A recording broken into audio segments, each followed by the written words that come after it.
Today on Upfront, is this the beginning of the end for the Government Accountability Board? Republican leaders call for breaking up the government watchdog agency and replacing it with partisan-led commissions. The pros and cons today from Republican Assembly Speaker Robin Vos and GAB Director Kevin Kennedy. Then, chaos in the U.S. House. Pressure on Wisconsin Congressman Paul Ryan to run for Speaker. What's at stake for him politically and personally? Covering the issues important to Wisconsin. This is Up Front with Mike Goucher. Hello again, everyone, and welcome to Up Front. The end may be near for the Government Accountability Board. The GAB is a group of 6 retired nonpartisan judges that oversees state elections and ethics laws. But Republicans have been unhappy with the GAB, especially with its involvement in the John Doe probe of conservative advocacy groups and Governor Walker's recall campaign.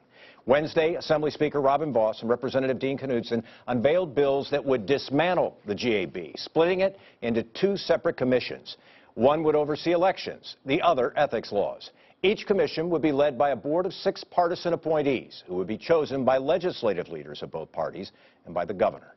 We're talking more now about this with Speaker Robin Vos, the Republican from Racine County. Speaker Vos, good to have you back on the program. Thanks for having me. I enjoy it. So the chair of the Government Accountability Board says, let's slow down a little bit. Why the rush? Well, it really hasn't been a rush. As you know, we talked about this well over a year ago.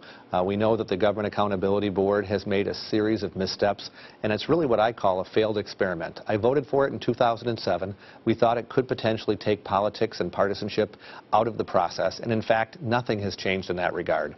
I think we had a basic misunderstanding of human nature that everyone has a basic partisan leaning, and it's not meaning that they're evil people, but people can't scrub away their personal beliefs. And now we see in decision after decision, recalls on different days, redesigning the ballot in the middle of an election, you know, the whole John Doe investigation where it seems like they were much more interested in getting somebody than finding the truth.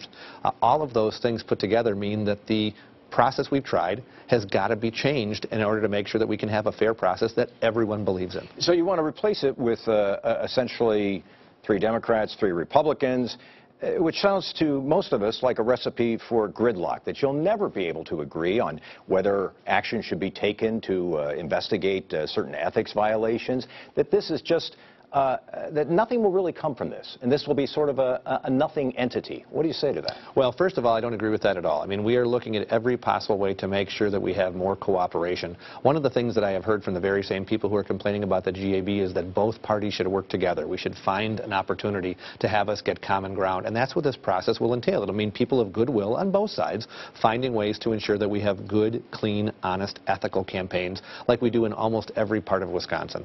The thing that really has convinced me when you look at the process, though, my colleague Dean Knudsen really made an excellent point at our press conference.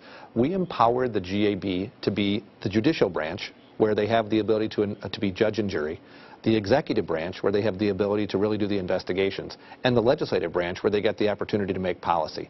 That is too much authority vested in one entity, and that's why having it broken up, where you have people focusing on campaigns, remembering we're going to have former county clerks, municipal clerks who actually run elections, helping to make sure that they are the best possible case scenario for everybody involved, and on the other side, having citizens who have the ability to look into these issues, but do it in a way that reflects the fact that we know that everybody is partisan, in a bipartisan fashion, to have Democrats and Republicans sit down, as opposed to having this appearance of nonpartisanship, which isn't accurate. You call it a failed experiment, but really wasn't the structure that was in place before, which is going to look a lot like this structure, the new structure, wasn't that a failed exercise too? No, I don't think so. I mean, I voted for the GAB because we wanted to make sure that they did their job. I think when we look at the process we're going to go through now, it's going to be reflective of what's happening at the national level. It's going to be reflective of the way that we believe the Elections Board should have functioned in the past. There are changes from how it operated before. We're going to go through a public hearing process. If people offer good ideas to make it better, I am definitely open to those suggestions, as long as we keep the idea that having people who are experts in their fields is the best way to make sure we have good elections. And you don't think implementing these changes right before a big election doesn't run some risks? It does, which is why we've made some changes to the original ideas that we had. So hopefully the bill passes this fall. The GAB will continue all the way through June 30th, so through nomination papers, through the presidential primary, through a couple elections, getting voter ID under the belts of Wisconsin voters, the spring elections, all of those will be done by the current GAB.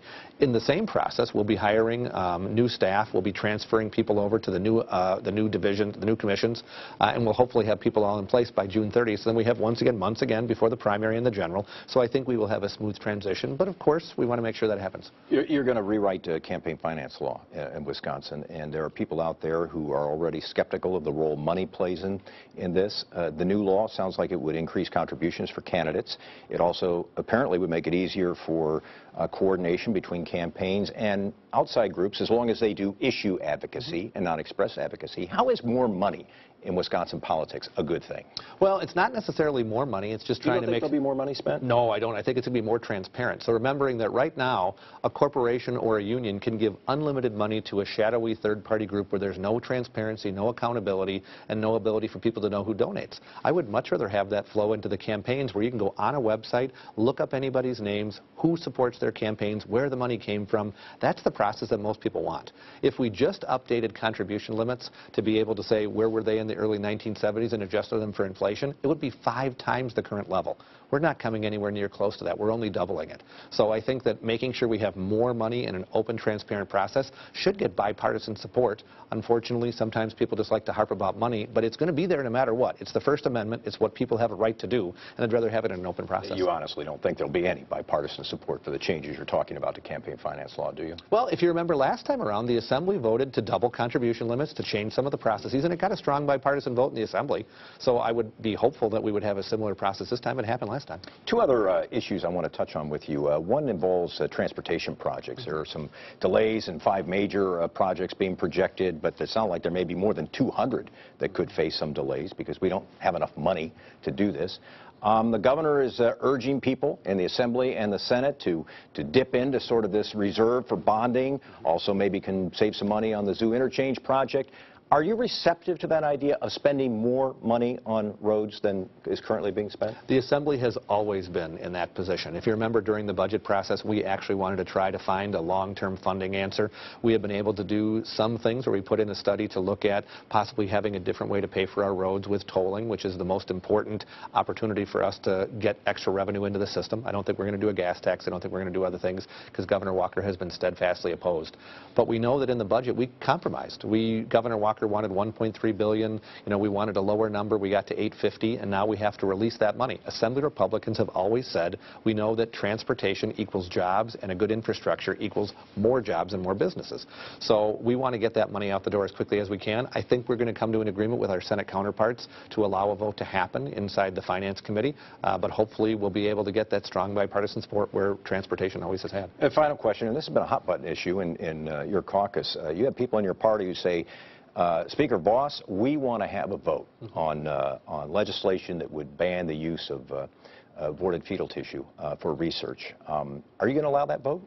At some point, we will continue to have a discussion. I can't say we're going to have a vote on this certain day. My hope is to take care of this issue in the fall.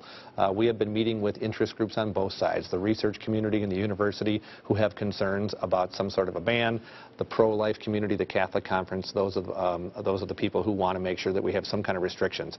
When those Planned Parenthood videos hit, I think they disgusted people all across the spectrum. And there is general broad consensus that we do not want to allow the sale or the profiting from fetal body parts in Wisconsin, no doubt about it. But we'd like to make sure that there's a way that we continue to have that life-saving research occur in Wisconsin. So it's not an easy topic, there's not an easy answer, but we are trying to bring people together to find that consensus so that hopefully we can vote on something this fall. And the people in your party who say, Speaker Vos, we're there, we have the votes, we're ready to go. I do not believe that there are 50 people in our caucus who want to vote for the version that came out of committee. I think there are many people who would like to see some changes so that we can have guarantees that research will not be stopped in Wisconsin. Speaker Robin Vos, the Republican from Racine County, it's good to have you back on the program. Thanks, Mike. As we just discussed, the Republican bills would also revamp campaign finance laws. You'll find a detailed explanation of the changes proposed for campaign finance at the website of our editorial partner, WisPolitics.com. And my interview with Speaker Vos continues now on our website. We're talking about the possibility of Paul Ryan being Speaker of the U.S. House, Vos's support for Marco Rubio for president, and his role in the attempt to change the state's open records law. You'll find that on the Up Front section of WISN.com. Coming up next, the GAB's director defends the agency, why he says now is the wrong time to make a change. That's when Upfront continues. Up Front with Mike Goucher, brought to you by the American Transmission Company and the Wisconsin Corn Growers Association.